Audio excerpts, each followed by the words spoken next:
Bonjour. Ok. Si vous ne vivez pas dans une grotte, vous n'avez pas pu passer à côté. Le samedi 3 novembre, le chapitre 1 de Fortnite Battle Royale a enfin fait son grand retour. Et qui dit retour du chapitre 1, dit bien sûr retour de la map du chapitre 1. Et oui, à partir de cette date jusqu'au 2 décembre inclus, vous pourrez à nouveau spawn sur cette mythique map. Et je dois vous avouer, qu'est-ce que ça m'a fait du bien de survoler à nouveau cette map, de spawn à Salty Spring ou encore à Tilted Tower, et sans parler du bonheur de son premier kill, et ouais, faut pas l'oublier, la douleur de sa première mort. Et ce chapitre, entre guillemets, quelle nostalgie, on a pu redécouvrir comme à l'ancienne ces lieux si mythiques, hein, donc comme dit précédemment, Tilted, Salty Spring, ou encore Pleasant Park, Retail Row et encore bien d'autres. Enfin bon, perdons pas plus de temps, car Epic Games nous a concocté un mois légendaire avec des matchs toutes les semaines pour évoluer de saison en saison avec tout ce qui va avec. On en parle tout de suite dans ce débrief. Premier jour, saison 5. Premièrement, donc comme je l'ai dit, le 3 novembre, sortie de la mage à environ 8 heures, impossible de se connecter avant 11 heures, je lance mon jeu et là, file d'attente de 20 minutes. Ce jour-là, on a pu revenir à la map du chapitre 1, saison 5, donc avec Paradise Palm notamment, avec toutes les anciennes armes. Et qu'est-ce que ça fait plaisir, la Scar, la Sainte Carabine, la Boogie, le Grappin, le Chasseur, etc. Je peux vous assurer que la première semaine, j'ai pas mal poncé le jeu, j'avoue. 9 novembre, saison 6. Ensuite, la saison 6, donc sortie le 9 novembre, elle, on a bien sûr eu la map et on y a vu ajouter pas mal de choses par rapport à la saison 5, notamment l'île au milieu de Loot Lake qui maintenant vole. Oui, une île qui vole.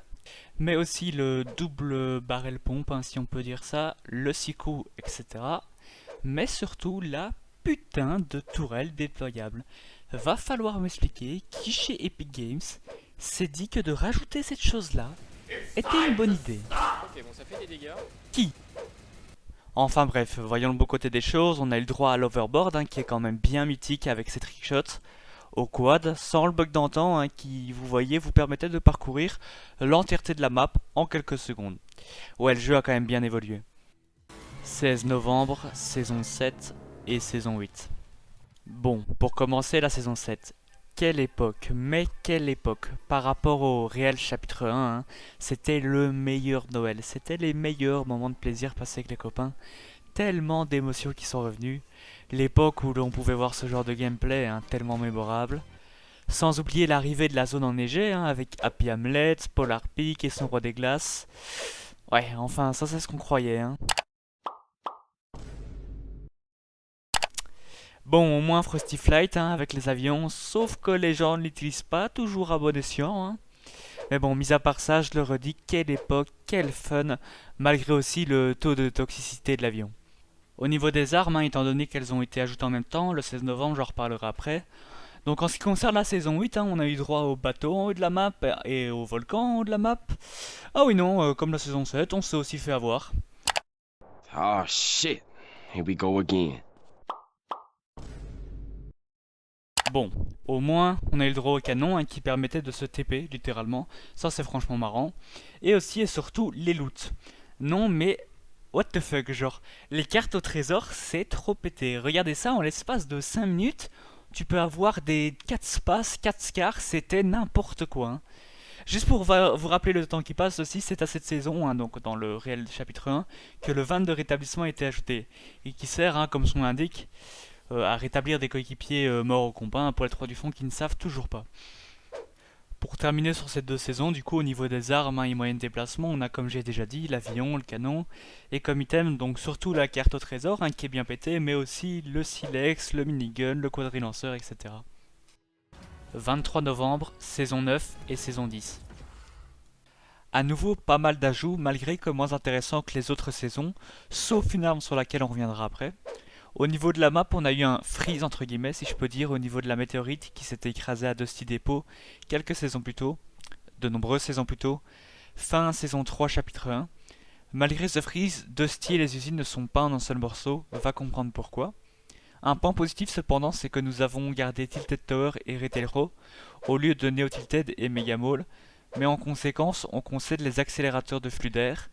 Il n'y a pas vraiment de vrai nom, mais c'était cette chose-là que l'on pouvait voir un peu éparpillée sur la map.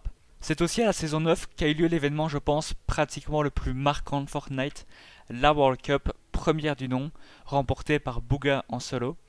Au niveau des armes, on a eu par exemple le lance-grenade spécial, quelque chose comme ça, 2-3 items cancer, donc tout ce qui était faille à objet, le jetpack qui est assez fun lui, la bulle mobile, mais surtout la meilleure arme du jeu, je pèse mes mots, la plus satisfaisante, je parle bien du Barrett, regardez.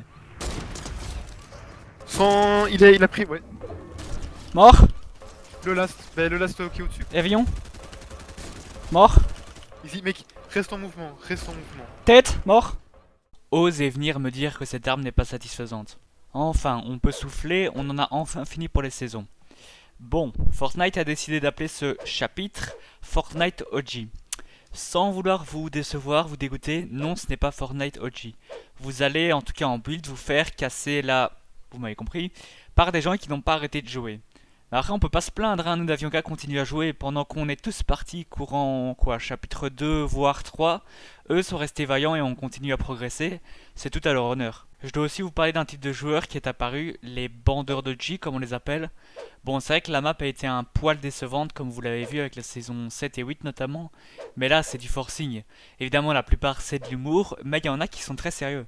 On va aussi faire un petit tour rapide sur le pass de combat qui a voulu s'inspirer des anciennes saisons.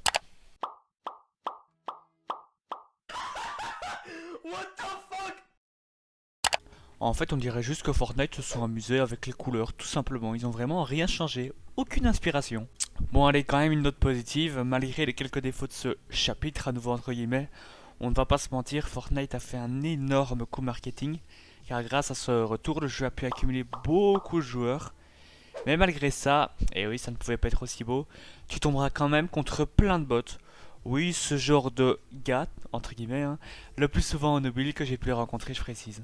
Enfin, après on va pas trop se plaindre, ça permet de faire des games à 30 kills.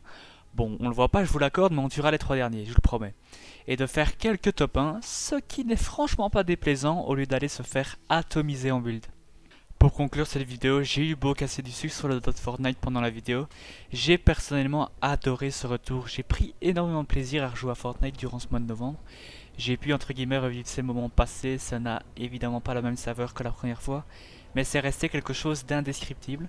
J'espère que vous aussi vous avez pu prendre du plaisir à rejouer sur cette carte avec vos amis, et pour ce mois légendaire j'aimerais dire merci Fortnite.